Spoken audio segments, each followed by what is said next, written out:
जिंदगी ना मिलेगी दोबारा, इसे डिप्रेशन, एंजाइटी और पछतावे में मत बर्बाद करो। जिंदगी को खुलकर जीना सीखो, हर एक दिन को एंजॉय करो। ये बुक भी हमें यही सिखाती है। तो आज हम जिस बुक को डिस्कस करने वाले हैं उसका नाम है ट्यूसडेज विद मॉरी। ये बुक आपको जिंदगी का मतलब सिखाती है, बड़ी से बड़ी प्रॉब्लम्स को पॉजिटिवली कैसे देखना है, कैसे डील करना है वो सिखाती है। इस बुक को लिखा है मिच एल्बम ने। मिच मॉरी के स्टूडेंट थे। मिच कहते हैं कि जिस दिन हमें यूनिवर्सिटी में डिग्री मिल रही थी उस दिन मैंने अपने फेवरेट प्रोफेसर मॉरी को अपने पेरेंट्स से मिलवाया था। मॉरी ने मेरे पेरेंट्स से कहा कि आपका बच्चा बहुत होनहार है, इसने मेरी सारी क्लासेस अटेंड करी हैं। मैं उनके लिए एक प्यारा सा गिफ्ट भी लेकर गया था, एक ब्रीफ केस जिसे मैंने एक शॉपिंग मॉल से खरीदा था। मैं नहीं चाहता था कि मेरे फेवरेट प्रोफेसर मॉरी मुझे भूले, इसीलिए मैंने उन्हें गिफ्ट दिया। मॉरी ने मेरे गिफ्ट की तारीफ करी और मुझे गले से लगाया। वो इमोशनल हो गए और कहा कि तुम मुझसे हमेशा कांटेक्ट में रहना। वाह क्या बॉन्डिंग है। हालांकि मैं अपने प्रोफेसर से कांटेक्ट में नहीं रह पाया। इनफैक्ट कॉलेज के किसी भी बंदे से मेरा कोई कांटेक्ट नहीं रह गया। मैं एक फेमस म्यूजिशियन बनना चाहता था लेकिन मैं नहीं बन पाया, मैं फेल हो गया। उसी टाइम मेरे फेवरेट अंकल, मेरे मामा की भी कैंसर से डेथ हो गई, जिन्होंने मुझे म्यूज़िक सिखाया था। मैंने उन्हें तड़पते हुए देखा लेकिन मैं बहुत ही ज़्यादा हेल्पलेस था। फिर से मैंने कॉलेज को ज्वाइन किया और जर्नलिज्म में मास्टर्स की डिग्री ली और मुझे पहली जॉब स्पोर्ट्स राइटर की मिली। मैंने न्यूज़पेपर्स और मैगजीन्स के लिए काम किया। मैं दिन रात अपने काम में लगा रहता था। मैं काम में पूरी तरह से घुस चुका था। फिर मैं डेट्रॉइट चला गया और डेट्रॉइट फ्री प्रेस में काम करने लगा। उस टाइम मैं स्पोर्ट्स बुक भी लिख रहा था, रेडियो शोज़ भी कर रहा था और टीवी पर मैं रेगुलरली आ रहा था। उस टाइम मेरे चर्चे ही चर्चे थे, मेरी डिमांड थी। मैंने बड़ी बड़ी चीज़ों को खरीदना शुरू कर दिया। मैंने हिल पर बहुत ही प्यारा सा घर खरीदा, कार्स खरीदी, स्टॉक में इन्वेस्ट किया। मैं काम करता गया और इतना पैसा कमा लिया जितना मैंने सोचा भी नहीं था। मैं एक लड़की जनीन से मिला जिससे मैंने शादी करी। वो फैमिली स्टार्ट करना चाहती थी लेकिन मैंने उसे भरोसा दिलाया कि एक न एक दिन हम अपनी फैमिली ज़रूर बनाएंगे। लेकिन ऐसा कभी नहीं हुआ क्योंकि मैं अपने काम में बहुत ज़्यादा उलझा रहा। अब मैं मॉरी के बारे में सोचता रहता था कि अब वो कहाँ होंगी। उन्होंने मुझे इंसान बनना सिखाया था। उन्होंने मुझे अपनी एबिलिटीज़ और डिसेबिलिटीज़ को एक्सेप्ट करना सिखाया था। उन्होंने मुझे दूसरों को माफ़ करना सिखाया था। 60s की एज में मॉरी को अस्थमा हो गया। कुछ सालों बाद उन्हें चलने में भी दिक्कत होने लगी। 70s तक पहुँचते पहुँचते उन्हें इतनी ज़्यादा दिक्कतें आने लगी कि उन्होंने अपना ब्लड चेक कराया, यूरिन चेक कराई, इंटेस्टाइन चेक कराया, लेकिन कोई बीमारी का पता नहीं चल पाया, कुछ भी नहीं मिला। फाइनली जब रिपोर्ट्स में कुछ ना मिला तो डॉक्टर ने मॉरी के काफ मसल का छोटा सा टुकड़ा लैब में भेजा और पता चलता है कि मॉरी को न्यूरोलॉजिकल प्रॉब्लम है। अब मॉरी और उनकी वाइफ शैलेट न्यूरोलॉजिस्ट के ऑफिस जाते हैं। डॉक्टर उन्हें बैठने को कहते हैं क्योंकि डॉक्टर जो न्यूज़ सुनाने वाले थे वो हिला देने वाली थी, दिल दहला देने वाली थी। डॉक्टर कहते हैं कि मॉरी को न्यूरोलॉजिकल सिस्टम की एक बहुत ही खतरनाक बीमारी ALS है जिसका अभी तक कोई इलाज नहीं मिल पाया है। तो मॉरी ने अचानक से डॉक्टर से पूछा, क्या मैं मरने वाला हूँ? डॉक्टर ने कहा, आई एम सॉरी, जी हाँ आप मरने वाले हैं। आप बताओ ऐसा सुनकर इंसान को कैसा फील होगा? इंसान तो मरने से पहले ही हर दिन घुट घुट कर मरेगा कि मैं मरने वाला हूँ। लेकिन मॉरी इससे बिल्कुल ऑपोजिट हैं। मॉरी इतनी डेंजरस सिचुएशन को भी इतनी पॉजिटिवली डील करते हैं कि आप चौंक जाओगे। दोस्तों ALS एक ऐसी बीमारी है जिसमें आपकी थाइज मसल बेकार हो जाती हैं और आप खड़े भी नहीं हो पाते हैं, यहाँ तक कि आप स्ट्रेट बैठ तक नहीं पाते हैं और लास्ट में आप सिर्फ एक जिंदा लाश बनकर रह जाते हैं। आपकी पूरी बॉडी जम जाती है। डॉक्टर ने कहा कि मॉरी के पास जिंदगी के सिर्फ 2 साल बचे हैं, लेकिन मॉरी को अपनी कंडीशन पता थी कि उनके पास बहुत ही कम वक्त है। जिस तरह की कंडीशन में वो हैं उनकी डेथ जल्दी ही हो जाएगी। मॉरी ने अपने दोस्तों से कहा, अगर सही में तुम मेरी हेल्प करना चाहते हो, मेरे दर्द को कम करना चाहते हो तो मुझे तुम्हारी सिंपैथी नहीं चाहिए बल्कि तुम्हारा वक्त चाहिए। मेरे साथ कुछ टाइम स्पेंड करो। मॉरी के अंदर एक बहुत ही बड़ी खासियत थी कि वो हर किसी की बातों को बहुत ही ध्यान से सुनते थे। आप कोई प्रॉब्लम शेयर करोगे तो वो इतने ध्यान से सुनेंगे कि आपका आधा दर्द ऐसे ही हल्का हो जाएगा और आप जब उनसे बात करोगे तो वो आपको इतनी ज़्यादा इंपॉर्टेंस देंगे कि आपको लगेगा कि दुनिया की सबसे स्पेशल पर्सन हो आप। मॉरी ये बात जानते थे कि उनका ये ज़िंदगी का लास्ट साल है, इससे ज़्यादा वो सर्वाइव नहीं कर पाएंगे, लेकिन ये बात उन्होंने किसी को नहीं बताई। मिच कहते हैं कि मैं मॉरी का पता लगाने की कोशिश ही कर रहा था। फिर मॉरी को मैंने एक टीवी चैनल पर देखा। मैं बोस्टन में कार से मॉरी के घर पहुंचा और मैंने 3 लोगों को देखा, एक यंग मैन, एक मिडिल एज्ड वुमेन और एक बूढ़े आदमी जो कि व्हील चेयर पर बैठे हुए थे। वो बूढ़े आदमी और कोई नहीं थे, मॉरी ही थे। जब मैंने अपने ओल्ड प्रोफेसर की पहली झलक पाई, मैं कुछ देर के लिए एकदम पॉज हो गया, एकदम जम गया। मैंने उन्हें 16 सालों बाद देखा था। वो व्हील चेयर पर थे, उनके पैर ब्लैंकेट से ढके हुए थे, उनके पास से कड़वी कड़वी स्मेल आ रही थी दवाइयों की। उन्होंने मुझे कहा, माय ओल्ड फ्रेंड, आखिरकार तुम आ ही गए। घर के अंदर वो दोनों डाइनिंग टेबल पर बैठे थे। मौरी अपनी व्हील चेयर पर कंफर्टेबल होने की कोशिश कर रहे थे। फिर उनकी हेल्पर कॉनी कुछ खाने का सामान लेकर आई और मौरी के लिए पिल्स लेकर आई। मौरी ने मुझसे धीमी सी सॉफ्ट सी आवाज में पूछा, क्या तुम्हें पता है कि मैं मर रहा हूँ?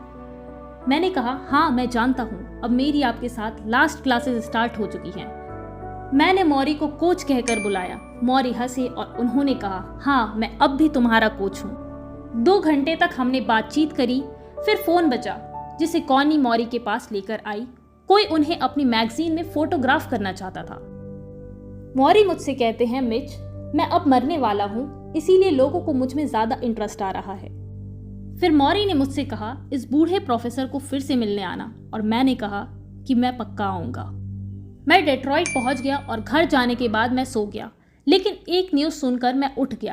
न्यूज़पेपर यूनियन वाले स्ट्राइक पर चले गए थे। वो जगह बंद हो गई थी। यूनियन का एक मेंबर होने के कारण मेरे पास कोई चारा नहीं था। जिंदगी में पहली बार मैं बिना किसी जॉब और सैलरी के था। मैं बहुत ही कंफ्यूज्ड और डिप्रेस्ड था। इस सब के 1 हफ्ते बाद मैंने मौरी को फ़ोन किया। मौरी की हेल्पर कॉनी उन्हें फ़ोन के पास ले गई। मौरी ने खुश होकर कहा, क्या तुम मुझसे मिलने आ रहे हो? मैंने पूछा, क्या मैं आ सकता हूँ? मौरी ने कहा, ट्यूसडे कैसा रहेगा? मैंने कहा, अच्छा रहेगा। तो मौरी के लास्ट 14 ट्यूसडे हम दोनों ने साथ बिताए। मौरी के साथ बिताए इन 14 हफ्तों ने मुझे ज़िंदगी की बहुत सारी चीज़ें सिखा दी। मेरी समझ और सोच पूरी तरह बदल गई।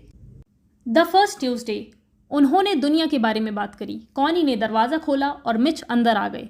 मौरी किचन टेबल के पास बैठे थे। मिच ने कहा कि मैं आपके लिए कुछ लाया हूँ। उनके हाथों में एक पेपर बैग था जिसके अंदर सैलेड्स थे। मौरी ने कहा, अरे वाह, इतना सारा खाना, अब तुम्हें इन्हें मेरे साथ बैठकर खाना होगा। वो दोनों किचन टेबल पर साथ में बैठ गए। मौरी को बीच बीच में बाथरूम जाना पड़ता था और उसमें टाइम लगता था। कॉनी उन्हें बाथरूम लेकर जाती थी। मौरी ने कहा, तुम्हें याद है कि मैंने कहा था जल्द ही किसी को मेरी पॉटी साफ करनी पड़ेगी। मुझे लगता है वो दिन आने वाला है और उसी दिन का मुझे बहुत ज़्यादा डर है। मिच ने पूछा, लेकिन ऐसा क्यों? तो मौरी ने कहा, क्योंकि ये डिपेंडेंसी का सबसे बड़ा साइन है कि कोई आपको पॉटी करवा रहा है। लेकिन मैं उस पर भी काम कर रहा हूँ। मैं उस प्रोसेस को एंजॉय करने की कोशिश कर रहा हूँ। एंजॉय मतलब कि मुझे फिर से बच्चा बनने का मौका मिल रहा है। मिच ने कहा, ये तो ज़िंदगी को बिल्कुल ही अलग तरीके से देखने का नज़रिया है। मौरी ने कहा, हाँ, मुझे ज़िंदगी को अलग तरीके से देखना होगा। मतलब इतनी खतरनाक कंडीशन को भी वो पॉजिटिवली ले रहे हैं और हम लोग के पास सब कुछ होते हुए भी हम रोते रहते हैं। हमारे पास हेल्दी बॉडी है, हम अपने आप को फ्रीली मूव कर सकते हैं, वी आर नॉट डिपेंडेंट, लेकिन फिर भी हम रोते ही रहते हैं। तो अभी के अभी ऊपर वाले का शुक्र अदा करो। एक प्यारा सा ग्रैटिट्यूड वाला कॉमेंट लिखो। जब कॉनी प्लेट्स लेकर गई तो मिच ने काफ़ी सारे न्यूज़पेपर्स का स्टैक देखा जो उनके आने से पहले ही मौरी ने पढ़ लिए थे। मिच ने पूछा, आप अभी भी न्यूज़पेपर पढ़ते हैं? मौरी ने कहा, हाँ। तुम्हें ये लग रहा होगा कि अगर मैं मरने वाला हूँ तो मैं दुनिया के बारे में जान के क्या करूँगा। ये बात समझ पाना थोड़ा मुश्किल है कि मुझे जब से ये बीमारी हुई है ना, तब से मैं उन लोगों के साथ बहुत ही क्लोज फील करने लगा हूँ जो मुझसे भी ज़्यादा सफ़र कर रहे हैं। एक बार मैंने टीवी पर बोस्निया के काफ़ी सारे लोगों को देखा। वो सड़क पर भाग रहे थे, उनके ऊपर गोलियां चल रही थी। भले ही मैं उन लोगों को नहीं जानता, लेकिन तब भी मुझे रोना आ रहा था। तो इसीलिए मैं न्यूज़पेपर पढ़ता हूँ ताकि मैं लोगों के बारे में जान सकूँ कि क्या चल रहा है। मिच ने मौरी की बात सुनकर सोचा, अमेजिंग। मैं इतने टाइम से न्यूज़ बिजनेस में काम कर रहा था। मैंने ऐसी स्टोरीज भी कवर करी थी जिसमें लोग मर रहे थे, लेकिन मुझे कभी रोना नहीं आया। और यहाँ पर मौरी उन लोगों के लिए रो रही हैं जो उनसे बहुत ज़्यादा दूर हैं। गाइज, इसी को कहते हैं इमोशंस। आप भले ही चाहे जितने भी सक्सेसफुल बन जाओ, लेकिन आपके अंदर इमोशंस, फीलिंग्स ना हो तो बेकार है। इमोशंस हमें इंसान बनाते हैं। और अगर आपको जल्दी जल्दी रोना आता है तो आप मेरी बात ध्यान से सुनो।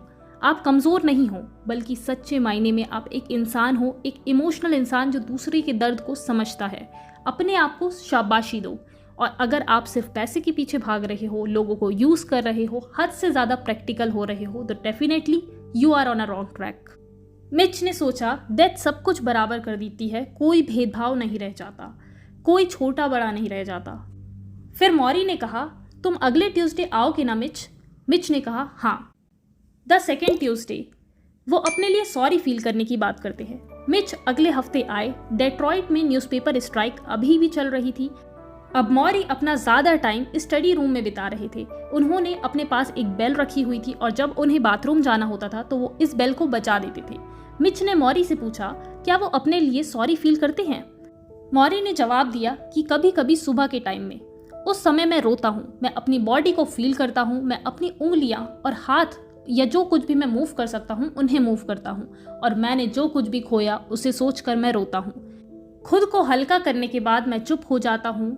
मुझे जब भी ज़रूरत होती है तो मैं रो लेता हूँ, क्योंकि रोने से आप फ्री फील करते हो और भी ज़्यादा स्ट्रांग बन जाते हो। रोकर मैं अपने सारे दर्द को, सारी नेगेटिविटीज़ को बाहर निकाल देता हूँ। फिर मैं ज़िंदगी की सारी अच्छी चीज़ों पर फोकस करता हूँ। मिच मैं अपने आप को ज़्यादा बुरा फील करने नहीं देता, बस थोड़ा सा हर सुबह बस। मिच ने उन सारे लोगों के बारे में सोचा जो सब कुछ होते हुए भी अपनी हालत पर रोते रहते हैं। कितना अच्छा होगा अगर हम खुद के लिए बुरा फील करने को लिमिट करें, और अगर मॉरी इतनी भयानक बीमारी के साथ ऐसा कर सकते हैं तो हम लोग क्यों नहीं कर सकते।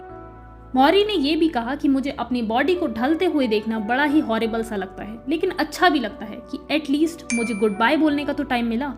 कितने लोगों की तो सडनली डेथ हो जाती है, कम से कम मुझे थोड़ा वक्त तो मिला है जिससे मैं अपने स्पेशल लोगों के साथ स्पेंड कर सकता हूँ, उन्हें गुड बाय बोल सकता हूँ। मॉरी ने हंसते हुए कहा कि सब इतने लकी नहीं होते, मैं लकी हूँ। मिच ने मॉरी की हालत को देखा। वो खड़े नहीं हो सकते, अपनी पैंट्स को खुद से बदल नहीं सकते।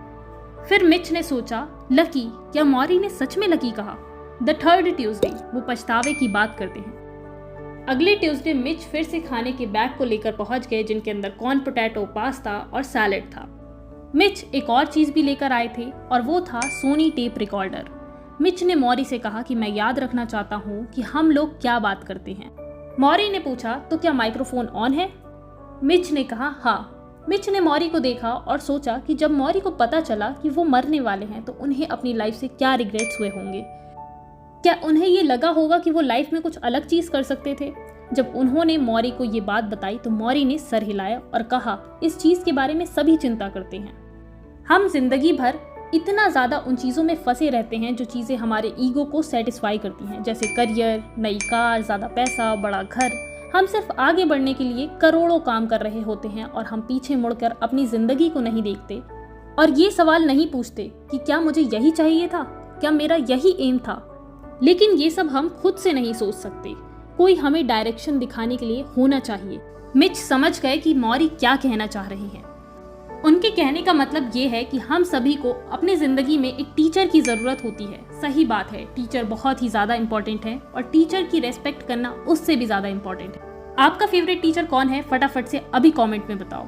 द फोर्थ ट्यूसडे वो डेथ की बात करते हैं।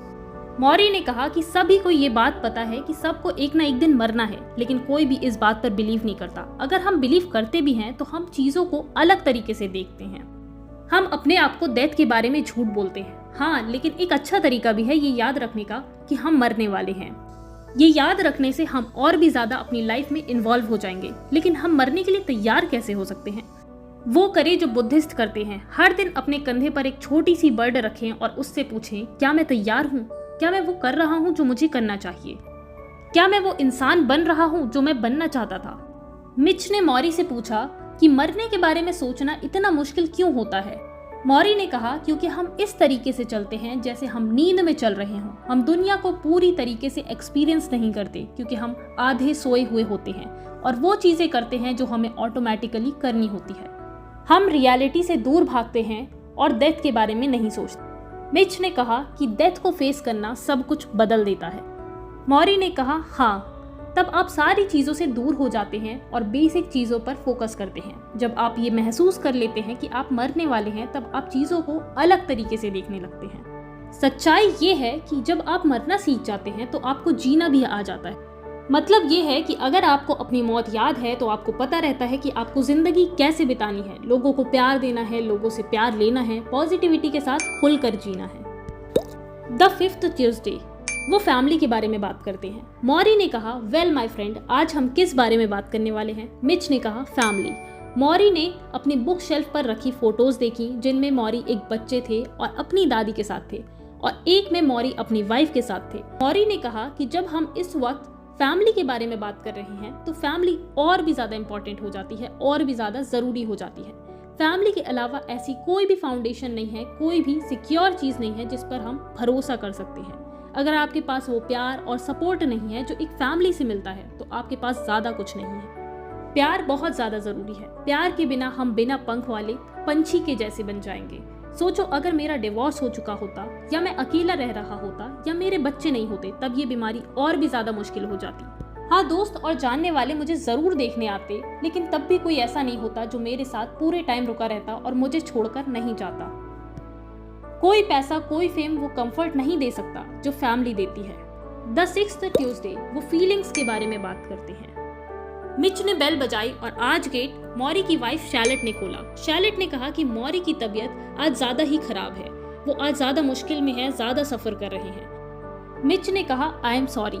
शैलेट ने कहा नहीं नहीं, वो तुम्हें देखकर खुश हो जाएंगे। मिच खाने के बैग्स लाए थे। शैलेट ने उन बैग्स को देखकर कहा कि घर में पहले से ही बहुत खाना है, लेकिन मौरी ने कुछ भी नहीं खाया है। मौरी के लिए निगलना बहुत ही ज्यादा मुश्किल हो रहा है। इससे मिच बहुत ज्यादा सरप्राइज हो गए। मौरी की बीमारी बढ़ती ही जा रही थी और जब मिच मौरी के पास बैठे तो वो पहले से भी ज्यादा खांस रहे थे। मौरी ने एकदम से पूछा, क्या टेप रिकॉर्डर ऑन है? मौरी की आंखें बंद थी। मिच ने कहा हाँ। उन्होंने जल्दी से रिकॉर्ड का बटन दबा दिया।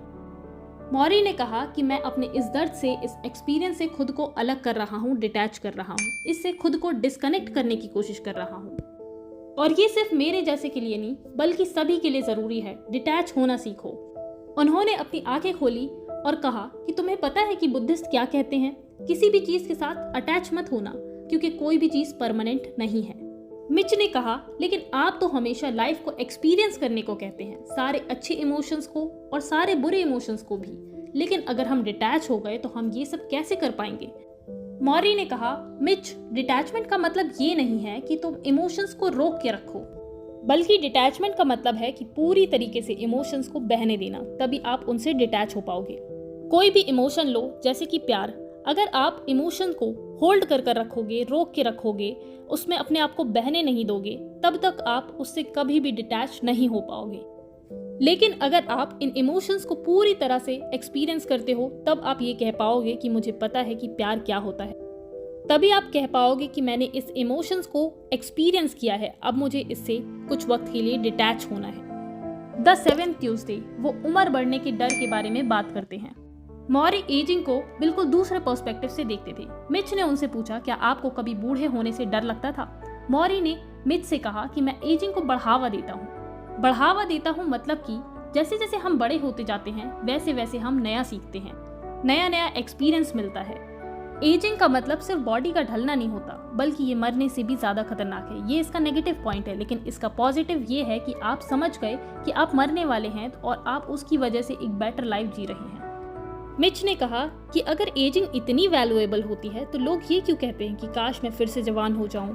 आपने कभी लोगों को ये कहते हुए नहीं सुना होगा कि काश मैं 65 का हो जाऊं। मौरी ने हंसते हुए कहा, तुम्हें पता है कि ये क्या रिफर करता है? अनसेटिस्फाइड लाइफ और अधूरी जिंदगी। ऐसी लाइफ जिन्हें मीनिंग नहीं मिली है, क्योंकि अगर जिंदगी में मीनिंग मिल जाए तो आप जिंदगी से सेटिस्फाइड हो जाओगे और आप कभी भी पीछे जाने के बारे में नहीं सोचोगे और ना ही पीछे जाना चाहोगे।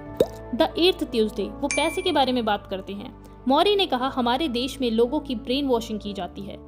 तुम्हें पता है लोगों का ब्रेन वॉश कैसे किया जाता है? लोग एक चीज को बार बार रिपीट करते रहते हैं। चीजों को ओन करना सही है, ज्यादा पैसे सही हैं, ज्यादा प्रॉपर्टी सही है, ज्यादा ज्यादा ज्यादा सही है।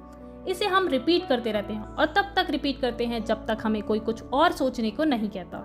मैं अपनी जिंदगी में कहीं भी गया, लगभग हर ही जगह मुझे ऐसे लोग मिले जो कुछ नया लेना चाहते थे। नई नई कार चाहिए, नई प्रॉपर्टी चाहिए, लेकिन सोचो मुझे उनसे क्या पता चला कि ये लोग जो प्यार के इतने भूखे हैं, वो प्यार की जगह दूसरी चीजों के पीछे भाग रहे हैं। मटीरियल चीजें कभी भी प्यार की जगह नहीं ले सकती। मौरी ने कहा कि इस दुनिया में बहुत बड़ा कंफ्यूजन है कि हमें किस चीज की जरूरत है और हम क्या चीज चाहते हैं। आपको खाने की जरूरत है लेकिन आप चॉकलेट मांगते हो, आपको लेटेस्ट स्पोर्ट्स कार चाहिए, आपको सबसे बड़ा घर चाहिए। ऐसे कैसे चलेगा दीदी? सच्चाई ये है कि आपको इन सारी चीजों से सेटिस्फैक्शन नहीं मिलता। और आपको पता है लोगों को क्या सेटिस्फैक्शन देता है? टाइम।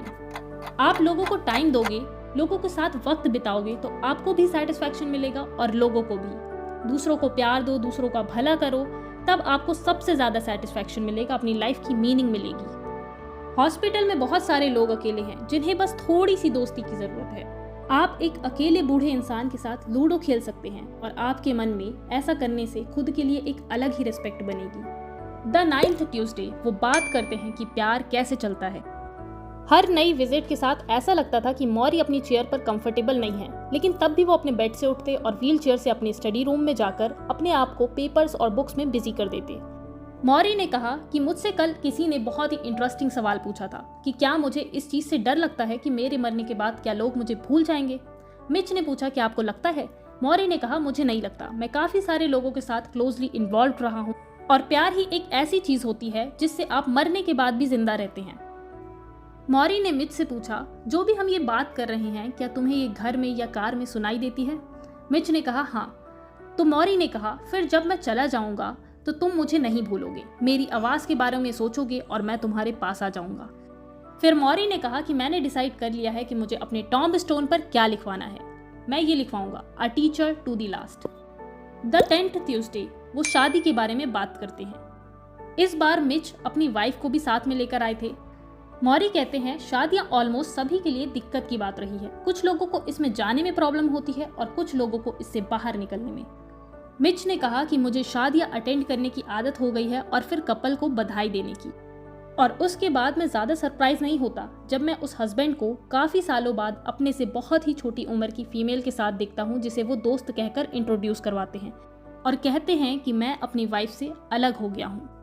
मौरी ने कहा कि मुझे मैरिज के बारे में बस इतना ही पता है कि आपको टेस्ट किया जाता है, आपको पता चलता है कि आप कौन हैं, दूसरा इंसान कौन है। लेकिन शादी और असली प्यार के कुछ रूल्स हैं।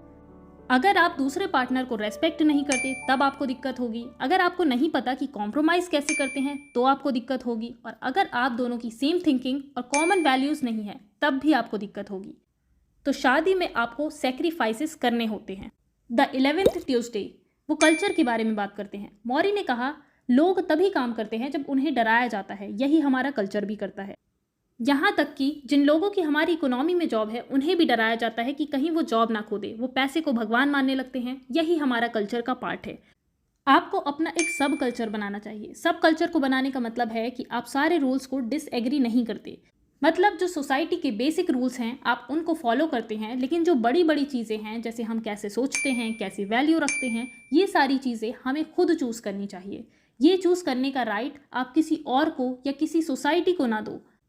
मिच, प्रॉब्लम यही है कि हम सब बिलीव नहीं करते कि हम सब इक्वल हैं। जैसे कि हम डिस्क्रिमिनेशन करते हैं, सफ़ेद और काले में, आदमी और औरत में हम भेदभाव करते रहते हैं। हम सेल्फिश बने रहते हैं, खुद को ऊपर समझते हैं। अगर हम एक दूसरे को इक्वल समझने लगेंगे तब हम एक बड़ी फैमिली को ज्वाइन करना चाहेंगे जिसकी हम ऐसी केयर करेंगे जैसे हम अपनी फैमिली की करते हैं। हम सब की एक ही बिगिनिंग और एक ही एंडिंग है, तो हम सब अलग कैसे हो सकते हैं। द 12th ट्यूसडे वो माफ़ करने के बारे में बात करते हैं। मौरी ने अपने दोस्त जिनका नाम नॉर्मन था उनके बारे में बताया। मौरी ने कहा कि हम दोनों बहुत टाइम साथ बिताते थे, लेकिन नॉर्मन और उनकी वाइफ शिकागो चले गए और उसके बाद मेरी वाइफ शैलेट का बहुत ही सीरियस ऑपरेशन हुआ। नॉर्मन और उनकी वाइफ ने हमसे बात तक नहीं की। मुझे पता था कि उन्हें ऑपरेशन के बारे में पता है। शैलेट और मुझे काफ़ी हर्ट हुआ क्योंकि उन्होंने कभी कॉल तक नहीं की। काफ़ी साल बाद मैं नॉर्मन से कुछ ही बार मिला। उसने इस मैटर को सॉल्व करना चाहा लेकिन मैंने एक्सेप्ट नहीं किया। मिच, वो कुछ सालों पहले कैंसर से मर गए। मुझे बहुत दुख हुआ, मैं उसे दोबारा नहीं देख पाया। इसीलिए हमें लोगों को माफ़ कर देना चाहिए। सिर्फ दूसरों को ही नहीं बल्कि खुद को भी माफ़ करना चाहिए उन सारी चीज़ों के लिए जो हमने नहीं की, उन सारी चीज़ों के लिए जो हम कर सकते थे। दूसरों को माफ़ करो और अपने आप को भी। द 13th ट्यूसडे वो परफेक्ट दिन के बारे में बात करते हैं। मौरी ने कहा मरना बिल्कुल नेचुरल है मिच। हम लोग खुद को नेचर का पार्ट नहीं समझते हैं। हम समझते हैं कि हम इंसान हैं तो हम नेचर से ऊपर हैं, लेकिन ये सच नहीं है। जो भी जन्म लेता है उसे मरना ही होता है, मिट्टी में मिलना ही होता है। लेकिन हम एक तरीके से एनिमल से और प्लांट से अलग हैं। हम एक दूसरे से प्यार करते रहें और उस प्यार की फीलिंग को याद रखें। जितना आपने प्यार क्रिएट किया है वो यहीं रहेगा। जितनी भी यादें बनाई है वो यही है। डेथ जिंदगी को ख़त्म करती है, रिलेशनशिप को नहीं। आपके प्यार से, आपकी केयर से लोग आपको हमेशा याद रखते हैं। द 14th ट्यूसडे वो अलविदा कहते हैं। शैर्लोट ने मिच को एक दिन पहले ही कॉल करके कह दिया था कि मॉरी की हालत अच्छी नहीं है। उनके कहने का मतलब था कि मॉरी के आखिरी दिन आ गए हैं। शैर्लोट ने कहा कि वो तुमसे मिलना चाहते हैं, लेकिन मिच वो बहुत ज्यादा वीक हैं। मॉरी ने कहा, माय डियर फ्रेंड, मैं आज ठीक नहीं हूँ, कल ठीक हो जाऊंगा। जब मॉरी की ब्रीदिंग नॉर्मल हुई तो मिच ने कहा कि मुझे पता है कि आप ठीक नहीं हैं, तो मैं अगले ट्यूसडे आ जाऊंगा। लेकिन सैटरडे को ही मॉरी की डेथ हो गई। मिच भी फ्यूनरल पर पहुंच गए। मिच ने घड़ी की तरफ देखा तो उन्हें पता चला कि आज ट्यूसडे ही है। तो आपने इस बुक से क्या सीखा? सबसे पहले, जिंदगी के नेगेटिव साइड्स को भी पॉजिटिविटी के साथ डील करो। जब रोने की जरूरत लगे तो खुल के रो लो। अपने आप को ज्यादा बुरा फील मत कराओ, अपनी पॉजिटिव चीजों को देखो, ज्यादा मत पछताओ और खुद से सवाल करो कि क्या मैं वो कर रहा हूँ जो मुझे करना चाहिए, क्या मैं सही डायरेक्शन में हूँ। और अगर डायरेक्शन नहीं मिल रहा है तो अपने बड़ों से गाइडेंस लो। अपनी डेथ को हमेशा याद रखो, डेथ सभी को इक्वल कर देती है। फैमिली से ज्यादा केयर कोई नहीं कर सकता। खुद को चीजों से डिटैच करना सीखो। एज बढ़ने से मत डरो, एज हमें एक्सपीरियंस देती है। लोगों को प्यार दो, अपनी कम्युनिटी के लिए खुद को समर्पित करो। यही आपको सेटिस्फैक्शन देगा, लाइफ की मीनिंग सिखाएगा। सक्सेसफुल मैरिज के लिए आपको अपने पार्टनर को रेस्पेक्ट देना होगा, कॉम्प्रोमाइज करना होगा, कहीं कहीं सेक्रीफाइस करना होगा, तभी आपकी मैरिज चलेगी। अपने लाइफ के कुछ रूल्स आपको खुद ही बनाने होंगे। खुद को और सबको माफ करना सीखें। रिलेशनशिप अच्छे होंगे तो आपको मरने के बाद भी याद किया जाएगा। तो गाइस, ये थी हमारी बुक की समरी। जर्नी पर मैंने एक बहुत ही प्यारी सी वीडियो बनाई है, लेफ्ट साइड में आ रही होगी, ज़रूर देखना। वीडियो को लाइक एंड शेयर करो और सब्सक्राइब करना बिल्कुल भी मत भूलना, मुझे मिलियंस तक पहुंचना है। Thanks for watching.